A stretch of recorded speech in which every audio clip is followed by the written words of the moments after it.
Hey guys, welcome back to another haul video. So in today's video, I'm going to show you all the anime figures and merch that I've picked up over the last couple of months, all the way back to September. A lot of this stuff I've already opened, so you're probably going to see them already in my room tour video, but I wanted to show you guys anyway. Also, my backdrop looks a little different because I'm moving house at the moment, so I've had to pack up all of my Nendoroids and figures and they're in their boxes, and that took way too long. But without further ado, let's get into the video. Let's start off with some of the clear files I picked up. First one here, this one's from Gridman, so we have Rika and Akane. Then I've got an Asuka one, pretty standard.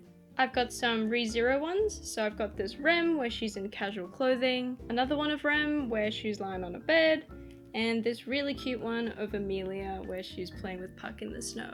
I've also got this Yuri Camp one. This one's super creative. I love Nadeshiko over there, very cute. Then I picked up more pinch straps for my collection, so I'm trying to collect these. First up we have Panther from Persona 5. I have the Joker one as well, so I'm excited to display them together. Then I've got these three from Demon Slayer. The art style's a little different, but I've got Tanjiro, Nezuko, and the Inosuke one, which is really cute because he's upside down. I've got some other knickknacks. I went hunting through the bargain bin, so I got this Hanako-kun magnet for like 100 yen. This really cute Sumiko Kurashi dumpling charm. I think this was really cheap as well. I got this Miku happy birthday badge. The colors are really nice on this one. Then I've got this Kuratoga mechanical pencil with Kiki's delivery service. It's got Gigi on it. I already like these mechanical pencils, so it's even better that they're so cute. Then I've got a couple of things from the new Sumiko Kurashi Tapioca Park line. So this is one where they're at a theme park and everything is rainbow pastel. It's too cute. I got this little pouch. It's really sweet. It's got glitter all in it. And I got this plushie as well. I love the little balloon. Then I picked up this Evangelion Papella puppet. This is of Lilith. She's actually so cute for something that was so gross in the anime. This puppet looks adorable. And lastly, I've got this Racing Miku 2020 big can badge. I think I've got all of the big can badges now. I just really like the colors and the aesthetic of the Racing Miku 2020 merch that they're coming out with. Now we'll move on to figures. First up, I've got a couple of the Taito Mikus here.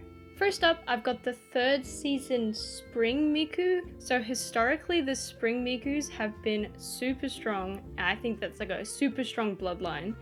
So this is a lot to live up to. The design here is super cute. It's by an artist called Shugao, and Miku looks like a really cute spring fairy here.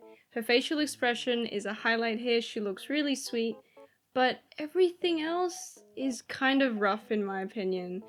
I'm not a fan of her hair. I don't really like the pink transparent bits, and the joints from the hair to the head look super rough. The base is pretty cute. I just feel like her details aren't as nice as the other prize Mikus that I have. Yeah, I think she would have to be my least favorite of the spring ones anyway. Next up, I have the third season summer version. This is by an artist called Saitom, who I am quite a big fan of. And I definitely like her more than the spring one. Even though her hair's got that transparent green, I think it just looks a lot cleaner on this figure than it did the other one. And I am so in love with her swimming tube that says Miku on it. It's really cute. I like the colors on this. I think they're really fresh. And this one's definitely cleaner than the other one. Next up, I've got a Rem figure. If anyone has more prize figures than Miku, then it's gonna be Rem. This is the Rem Precious Figure China Maid version. This is also by Taito, and she's really big. She's super tall. I think the outfit is really cute, especially the shoes, and I really like all the textures and details on the outfit here. The pose is cute. Unfortunately, mine has a little mark on her face just above her lip, which gives her a very, very tiny white mustache, but other than that, this is a super cute prize figure. I also picked up a bunch of enamel pins recently. First up, I've got three from Goldfish Kang. I'm actually wearing one today. One's a little bird cake, one's a little ghost eating pancakes, and the other one is a little mouse foraging mushrooms. Then I've got a couple of Korean drink and snack ones from Hungry Design. This one is a strawberry soju and a banana yogurt. Then I've got a couple from Brown Rabbit. These are dust bunny pins. The one where they're in the dustpan is so sweet. Then lastly, I've got these 3 beautiful pins from Shiro Room. I love these kind of anime girl pastel-y pins. They're so pretty. Next up, I picked up a 1/7 figure of Asuka from Evangelion, and this is the Gothic Lolita version by Kotobukiya. So this is actually a remake of one of their older figures, and I picked this one up after hearing Anime Figures talk about it and show it off on her channel. When I first saw this figure go up for pre-order, I didn't really want to buy it because I just kind of thought it was the old one, and then only after seeing all the cool improvements and all the upgrades they made to it did I decide to pick it up. So I'm really impressed by all the details in her hair and all the outfits, all the little ruffles, creases, and the buckles, and it's really cool to see them upgrade this figure from the old one. It's really cool to see the quality of figures just getting better and better over time. I realize this kind of base can be pretty awkward to display, but she works pretty well for me. I like having her tucked into the right side of my Detolf Asuka shelf. Yeah, super good. I also got this little mini Asuka figure. This is by Sega. She's so cute. I love the art style. She's a nice little garnish for my Asuka Detolf shelf. So all the cool kids now are probably done with Colle and playing Azure Lane instead, but some of the Colle designs do stand the test of time, and one of these great designs, one of my favorite, is the great USS battleship Iowa.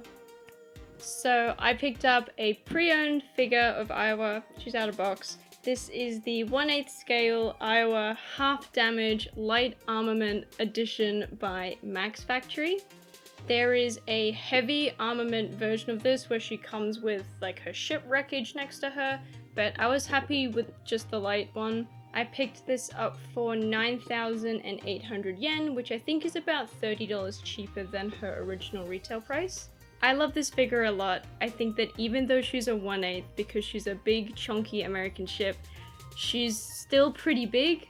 She's bigger than I thought she would be.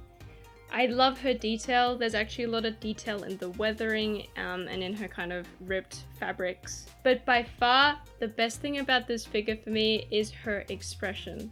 I love her winking eyes, and I love the perfection that is her star pupils. I love her little tongue sticking out as well. It's so cheeky. I didn't even make a boob joke. Obligatory boob joke, she's got 2 big cannons. Continuing with the theme of gacha games, the next figure I've got is a 1/7 scale figure from Girls Frontline, and this is of UMP9, and the figure is by Funny Nights. I did also get a pre-order bonus with this, and it's this wall scroll. Not gonna lie, it's a little bit smaller than I was expecting. I probably should have checked the specifications and adjust my expectations. So I was a little worried to pre-order the figure because I've never seen much from Funny Nights before, but I'm actually really happy with her. I think they did a really good job on all of the details in the jacket, buckles, on the gun. The details aren't as good as my Mythios figure that looks very similar, but I still quite like it. My 2 complaints with the figure is first, her hair. I think the sculpt is nice, but I wish they did a better shading job here. The hair just doesn't look as detailed as the rest of the figure, so it kind of stands out for me.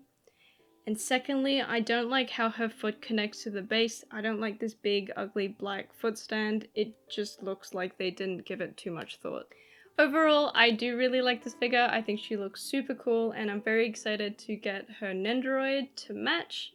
But if you're not a big Girls Frontline fan, but you do like this aesthetic, I would recommend checking out the Mythios A to Z line instead. I think those figures are cheaper and the quality is better.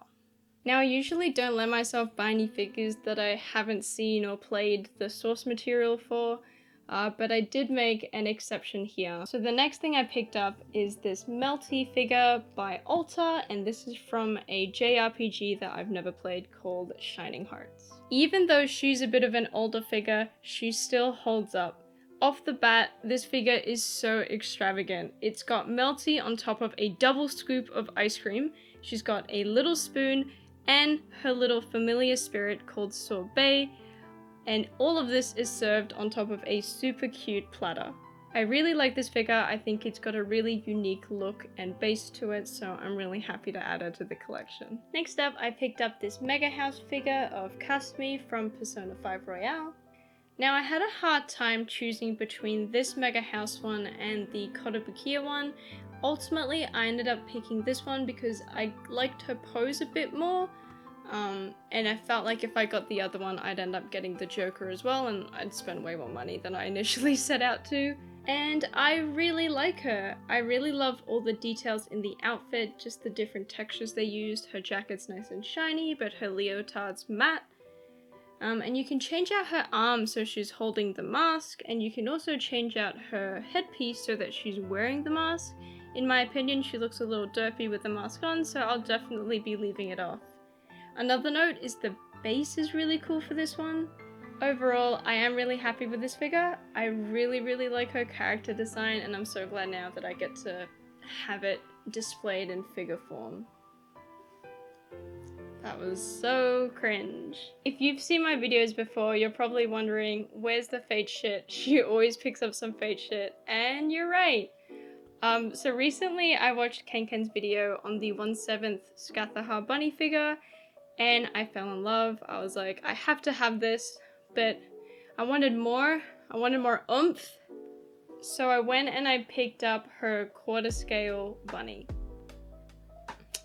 I mean, the box for her is huge. This is definitely more oomph.